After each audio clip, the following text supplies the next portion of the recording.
வணக்கம்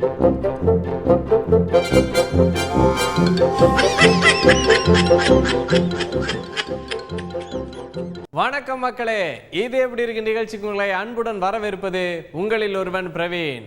நேற்று ஒரு நாள் நம்ம நிகழ்ச்சியை பார்க்கல அப்படின்னு உடனே அப்படியே துடிச்சு போயிருப்பீங்களே. என்னக்கா பண்ணுறது, எனக்கும் உங்களை தினம் சந்திக்கணும்னு ஆசை தான்.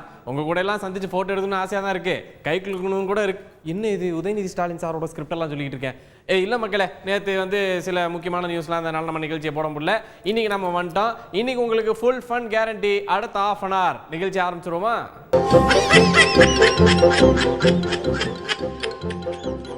மக்களே, நேற்றுக்கு என்ன நடந்துச்சுன்னு உங்களுக்கே நல்லா தெரியும். சசிகலா அவர்கள் சென்னைக்கு திரும்பி வந்தாங்க. அவங்களுக்கு வழிநெடுக தடபுடலாம் ஏற்பாடுகள்லாம் பண்ணி வச்சிருந்தாங்க. அதில் குறிப்பாக சென்னையில் ஒரு இடத்துல வித்தியாசமான கோஷங்கள்லாம் கேட்க முடிஞ்சுதுங்க. வழக்கமாக நம்ம என்ன கேட்டிருக்கோம், தியாக தலைவி சின்னம்மா அது கேட்டிருக்கோம். அது இல்லைன்னா கழகத்தின் நிரந்தர பொதுச் செயலாளர்னு சின்னம்மான்னு கத்துவாங்க, இதை தான் கேட்டிருக்கோம். ஆனால் நேற்று விதவிதமான கோஷங்கள்லாம் கேட்டுச்சுன்னா பாருங்களேன்.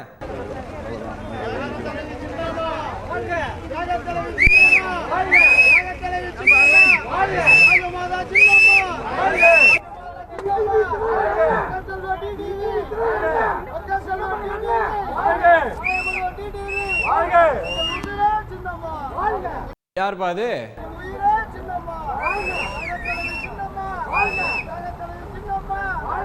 உயிரே சின்னம்மான்னாரு பாத்தீங்களா? அவர் தான் உயிர் தொண்டன் நினைக்கிறேன். அப்புறங்க இந்த கூட்டத்துக்கு நடுவில் இன்னொரு கேரக்டர் கிராஸ் ஆகுது. இப்படின்னு சில பேர் இருப்பாங்க, கேமரா எங்கடா இருக்கு அப்படின்னு நோட்டை விட்டுட்டே போற கேரக்டரு. அந்த ஒரு கேரக்டர் தான் நீங்க பாத்தீங்க. கேமரா வருது, கேமரா வருது, சவுண்ட காணோம்.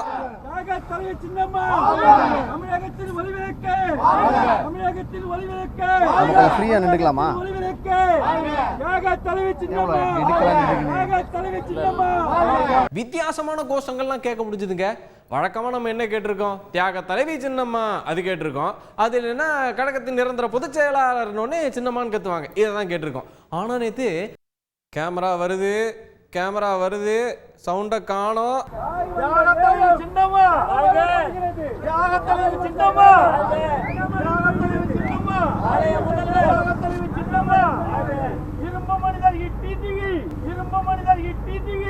எது இட்லி டிவியா?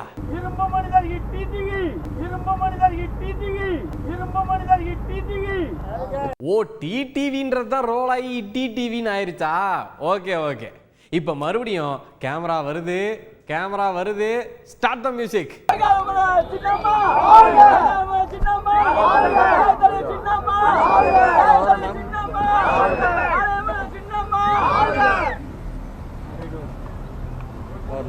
என்ன அதுக்கப்புறம் சவுண்டை காணோன்னு பாக்குறீங்களா? கேமரா திருப்பிட்டோம்ல, அதான் சவுண்டு நின்று போச்சு. அப்புறம் இந்த கும்பல்லையே இன்னொருத்தர் இருக்காருங்க, இந்த அச்சதை போடுவாங்கல்ல கல்யாண வீடுகள்லாம், அது மாதிரி இந்த வரவேற்பு நிகழ்ச்சிக்கு அச்சதை போட்டு வாழ்த்தியிருக்காரு. அடுத்தது லொகேஷன் ஸ்ரீபெரும்புதூர். பிப்ரவரி 8ஆம் நாள் மாலை 3 மணி. ஹவுஸ்மேட்ஸ் அனைவரும் குத்தாட்டம் போட்டுக் கொண்டிருக்கிறார்கள்.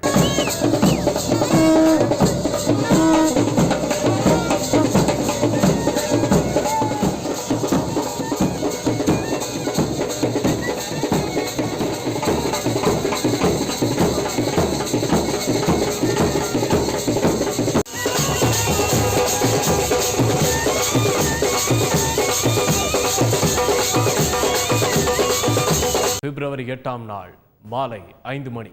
ஹவுஸ்மேட்ஸில் சில பேர் உற்சாகமான மருந்துவதற்காக கடையை நோக்கி போய்க் கொண்டிருக்கிறார்கள்.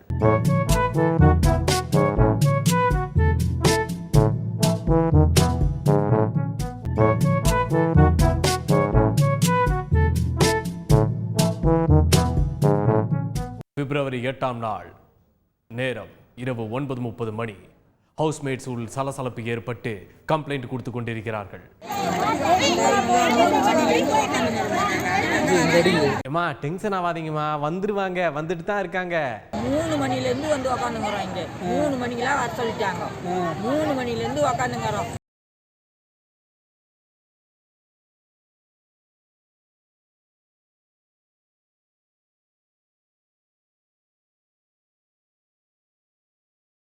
நீங்களாம் கட்சிக்காரங்களா? கொஞ்சம் எங்கே வராங்கன்னு கொஞ்சம் பாருங்களேன்.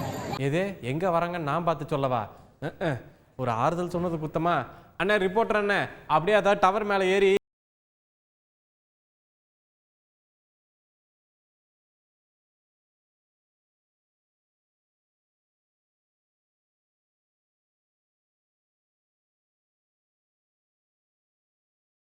சரிங்க, முறைக்காதீங்க. பயமா இருக்கா இல்லையா?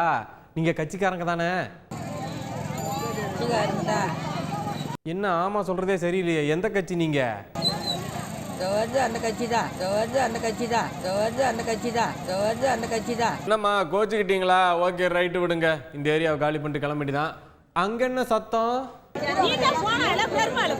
இவங்க வேற யாரோ ரோட்ல நின்று சண்டை போட்டுட்டு இருந்தவங்க இல்லைங்க. இவங்களும் அவங்கள மாதிரியே காண்டில் தான் பேசிக்கிட்டு இருக்காங்க. என்ன தம்பி என்ன ஆச்சு?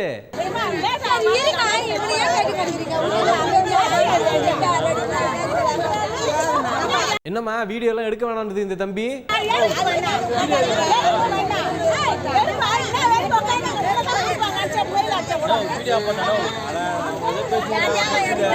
பாத்தீங்களா, அந்த தம்பிக்கு கடைசியா தான் புரிஞ்சிருக்கு இவங்கெல்லாம் பசியில இருந்தாங்க அப்படின்றது. சோ சேட்ல.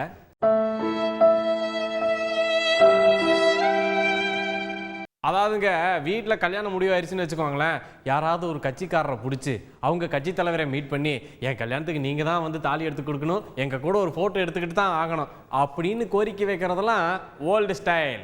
இப்போ தேர்தல் ஸ்டைல். என்ன பண்ணணும்? பிரச்சார வாகனம் எந்த பக்கமாக போகுது, கரெக்டாக நம்ம எப்போ போகலான்றதை பிளான் பண்ணி அப்படி வாகனத்தை குறுக்க மறித்து நின்னீங்கன்னு வச்சுக்கோங்களேன், ஆட்டோமேட்டிக்காக இறங்கி வந்துட போகிறாங்க. இறங்கி வந்தால் என்ன, அடுத்து செல்ஃபி தான்.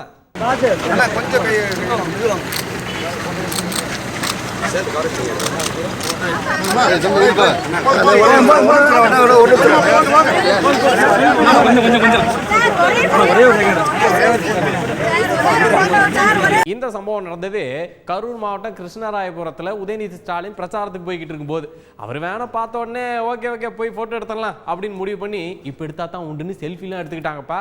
அதில் ஹைலைட் என்னன்னா, உதயநிதி ஸ்டாலின் சிரிச்சுக்கிட்டே தான் போஸ்ட் கொடுத்தாரு, கூட வந்தவர் தான் கொஞ்சம் கடுப்பாயிட்டாரு.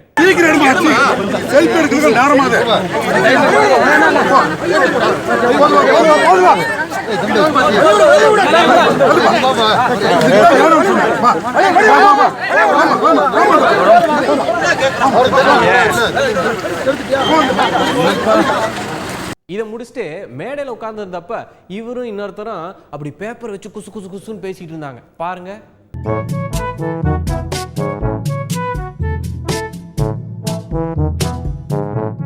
இப்போ அவங்க என்ன பேசிட்டு இருந்தாங்கன்றத சத்தியமா எங்களால் சொல்ல முடியாது, ஏன்னா பேப்பர் வச்சிருந்தாங்களே. ஆனா ஏன் பேப்பர் வச்சிருந்தாங்கன்னு நாங்கள் சொல்ல முடியும். கொரோனா பரவல், மாஸ்க் போட மறந்துட்டாங்க போல இருக்கு, அதனால பேப்பரை வச்சு குசு குசுன்னு பேசிட்டு இருந்தாங்க.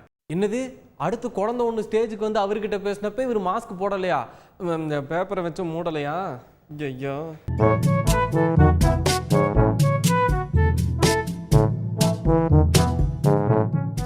அவரை மட்டும் மாஸ்க் போடலன்னு குறை சொல்றீங்க. உட்கார்ந்துருக்கீங்களே கூட்டம் கூட்டமா, யாராச்சும் மாஸ்க் போட்டிருக்கீங்களா? ஒருத்தர் 2 பேர் தான் மாஸ்க் போட்டிருக்கீங்க.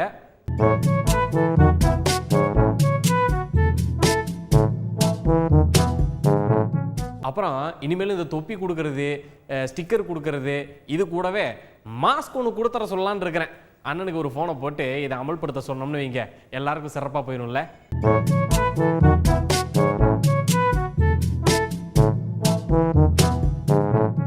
ஒரு பக்கம் மக்களை இவர் சமாளிக்கணும், இன்னொரு பக்கம் கூட்டணி கட்சிக்காரங்களே இவரை திட்டுறாங்களாம். ஏன் திட்டுறாங்கன்னு சொல்லுவார் பாருங்களேன். கரூரும் கிருஷ்ணராயபுரமும் சென்ற முறை வெற்றி வாய்ப்பை இழந்து விட்டோம். நான் வாக்குறுதி கொடுக்குறேன், போற இடத்துலலாம் இதே வாக்குறுதி கொடுத்துட்டு இருக்கேன். கூட்டணி கட்சிக்காரலாம் என்னை திட்டிட்டு இருக்கான். நிச்சயமாக தலைவரிடத்துல சண்டை போட்டு முடிந்தவரை, என்னால் முடிந்தவரை இந்த 4 தொகுதியிலும் உதயசூரியன். அடுத்த அரவக்குறிச்சியில பிரச்சார வாகனத்துல பேசிக்கிட்டு இருக்கும்போது ஒரு விஷயம் சொன்னாருங்க. மோடிக்கு உங்க மேலெல்லாம் கோவம் அப்படின்னு சொன்னாரு. ஏன் கோவம்ன்றதையும் சொன்னாரே, கேளுங்க. தமிழ்நாட்டு மக்கள்னாலே பிடிக்காது இருக்கு, தமிழர்னாலே வேணாம். ஆமா, அப்படி பக்கம் வந்தாலே கோபேக் மோடி நீங்க. அதான் போன வாட்டி 39 தொகுதியில 38 இடம் ஜெயிக்க வச்சு திமுகவை. இந்தியாவிலேயே 3வது பெரிய இயக்கம் திராவிட முன்னேற்ற கழகம் வந்து அங்கீகாரத்தை கொடுத்தது நீங்க மக்கள், தமிழக மக்கள். அதனாலதான் மோடிக்கும் கோவோட வாசம் தான். ஏன் வரக்கூடாது? ஏன்னா யோசிச்சு பாருங்க, பாராளுமன்ற தேர்தலில் மோடி அவர்கள் இந்தியா முழுக்க ஜெயிச்சார்.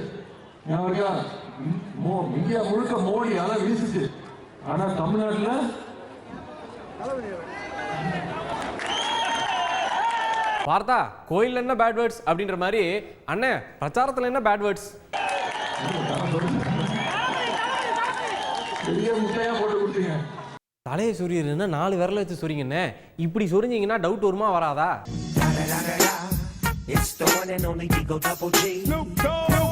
அப்புறம் பிரைம் மினிஸ்டர் மோடி இருக்கார்ல, அவர் யார் காசுல ஃபிளைட் வாங்கினாருங்கிற டீடைல்ஸ் அண்ணன் சொல்லுவாரு கேளுங்க. கொரோனா காலத்துல தனியா போகணும், பத்திரமா போகணும்னு சொகுசு விமானம் வாங்கியிருக்காரு மோடி அவர்கள். அவருக்கு வேற 7000 கோடி. எல்லாம் யாரு வீட்டு காசு? தமிழக மக்களுடைய வரிபணம். என்னது? தமிழக மக்களுடைய வரிபணம். அப்போ ஒட்டுமொத்த வரி இல்லையா, தமிழக மக்களோட வரியை மட்டும் வச்சு தான் அந்த ஃபிளைட்டை வாங்கியிருக்காங்களா? அப்ப நம்ம தான் அவருக்கு ஃபிளைட் வாங்கி கொடுத்துருக்கோமா?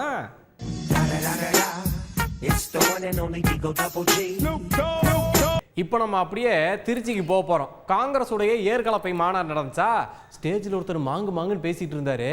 ஸ்டேஜ்லயே இவ்வளவு கூட்டம் இருக்குன்னா அப்ப மக்கள் கூட்டம் சும்மா அள்ளும் போலயே.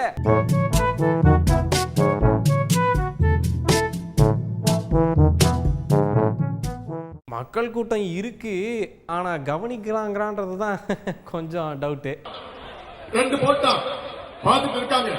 இது எதுக்குன்னா அடுத்து பாருங்க 2024 தேர்தல் வருதுல்ல, அது வரைக்கும் இவங்களை உள்ள விட்டுட்டு 2023 டிசம்பர்ல இந்த பத்திரிகையாளர் நோட் பண்ணிக்கங்க.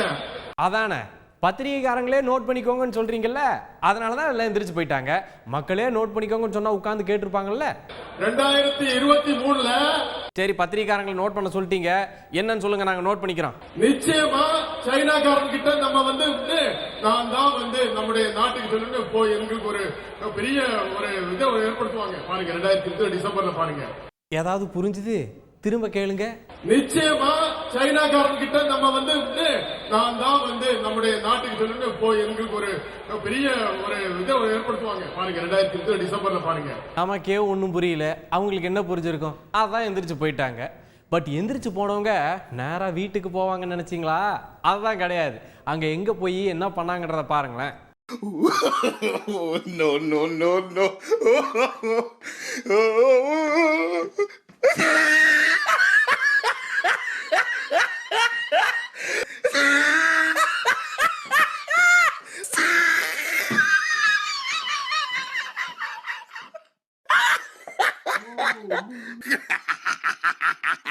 Oh, he tried it.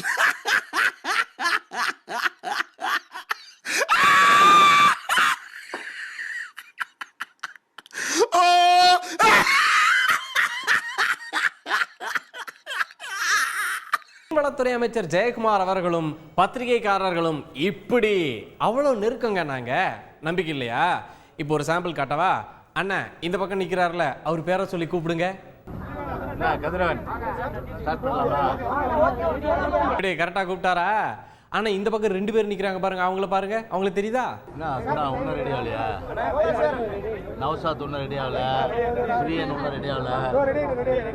எப்படி ஆனா எப்படின்னு எப்படி வழக்கறிஞர் அணின்னு தனியாக ஒரு டிபார்ட்மெண்ட்டே இருக்கும்போது அமைச்சர்கள்லாம் சேர்ந்து போய் புகார் கொடுத்ததை பார்க்கும்போது நீங்கள்லாம் ஏதோ பதட்டத்தில் இருக்கிற மாதிரியும் பீதியில் இருக்கிற மாதிரியும் சில பேர் சொல்கிறாங்களே, இதை பற்றி உங்கள் கருத்து? இல்லை பேசிக்க நான் யார்? நான் ஒரு தொண்டை, அதிமுக தொண்டை. அதிமுக ரத்தம் ஓடுது, புரட்சியாளர் எம்ஜிஆர் ரத்தம் ஓடுது, அம்மாவோட ரத்தம் ஓடுது. இந்த கட்சி அம்மா சொன்ன மாதிரி இன்னும் 100 வருஷம் இன்றைக்கி தமிழ்நாட்டில் ஆளணும், அரசு அமைக்கணும். கட்சி தலை புரட்சியாளர் எம்ஜிஆர் சொன்ன மாதிரி இன்னும் 100 வருஷம் இந்த கட்சி இருக்கும், 1000 வருஷம் இருக்கும். ஸோ அப்படி இருக்கும்போது ஒரு சாதாரண ஒரு அடிமட்ட தொண்டன்ற அடிப்படையிலையும் ஒரு கட்சியின் அடிப்படையில் தான் போய் கொடுத்தோம். அமைச்சர் கெப்பாசிட்டியில் கொடுக்கவே இல்லை. நாங்கள் எங்களுக்கெல்லாம் பதவி 2வது தான். எங்களுக்கு கட்சியை காப்பாற்றுறதுக்கு பதவி கூட துச்சமென தூக்கி எறிந்து விட்டு முதல்ல கட்சியை ஆட்சியாக நினச்சா முதல்ல நிற்கிறது நாங்கள் கட்சி தான். எங்களுக்கு கட்சி தான் எங்களுக்கு. அப்படி இருக்கும்போது நான் இப்போ ஒரு அமைப்பு செயலாளர், ஒரு வழிகாட்டுக்குழு உறுப்பினர், மாவட்ட செயலாளர். ஸோ அந்த அடிப்படையில் நான் போகிறேன். நான் அமைச்சராக போகிறேன். நான் தெரியுங்களா? அதனால் வந்து எங்களை பொறுத்தவரை வந்து அமைச்சர் பதவி எல்லாம் ரெண்டாவது தான், எல்லாம் அதெல்லாம் தூக்கி போட்டுருவோம். அதெல்லாம் எங்களை பொறுத்தவரை முதல்ல வந்து கட்சியை ஆட்சியான்னு பார்த்தா கட்சி தான் எங்களுக்கு முதல். ஆனா அப்புறம் நீங்களும் சட்டத்துறை அமைச்சரும் நீங்க சொல்லுங்க இல்ல நீங்க சொல்லுங்க அப்படின்னு மாறி மாறி சொன்னது சமூக வலைதளங்கள் எல்லாம் ட்ரெண்ட் ஆச்சு. இதை பத்தி உங்க கருத்து? ஏன்னா சோஷியல் மீடியாவில் வந்து சாதாரணமாக வந்து இப்போ நான் கூட வந்து பார்த்தீங்கன்னா ஒரு ஸ்ப்ரே பண்ணுறது கூட ஒரு அதையும் கூட வந்து ஒரு ட்ரெண்ட் பண்ணி விட்ருவாங்க. சும்மா வந்து ஒரு மீன் என்னுடைய இதில் வந்து ஒரு ஃபைட்டர் ஃபிஷ் இருந்தது, அது கூட வந்து நான் வந்து சொன்னதெல்லாம் கூட எடுத்து போட்டாங்க. ஏப்பா என் ஃப்ரெண்டுப்பா சேர்த்துடுங்க நீங்கள் தானே சொன்னீங்க. நாங்கள் சும்மாவே காட்டுவோம், இதில் நீங்கள் வேற காட்டுன்னு சொன்னால் நம்ம காட்டாமல் என்ன பண்ணுவோம்? அப்புறம் இப்படி கோச்சிக்கிட்டீங்கன்னா எப்படி தலைவர? ஸோ சோஷியல் மீடியாவில் வந்து பொதுவாக சோஷியல் மீடியாவில் என்ன பண்ணுவாங்கன்னா பொதுவாக வந்து ஒரு ட்ரெண்டிங்காக எடுத்து போடுவாங்க.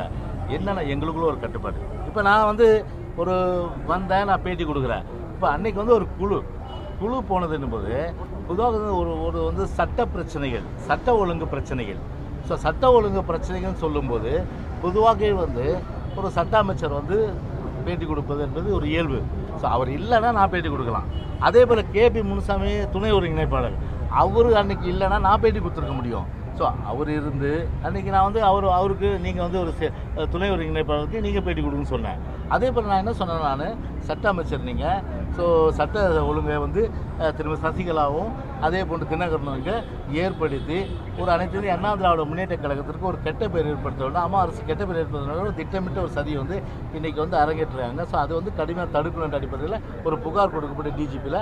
ஸோ அது அடிப்படையில் விவரிக்கிறதுக்காக நான் என்ன சொன்னேன், நீங்கள் சொல்லுங்கண்ணா, அவர் பிறந்தாலுமே நீங்கள் சொல்லுங்கண்ணாரு. இதுதான் நடந்தது. தமிழ் வளர்ச்சித்துறை அமைச்சர் மாஃபா பாண்டியராஜன் இருக்காரு, அவர் பயங்கரமா புள்ளி விவரங்களை புலி மாதிரி சொல்றதெல்லாம் நீங்க பார்த்திருப்பீங்க. ஆனா பாஸ்கரன் படத்துல வர ஆரியா மாதிரி வணக்கம் சொல்லி பார்த்திருக்கீங்களா? பாருங்க.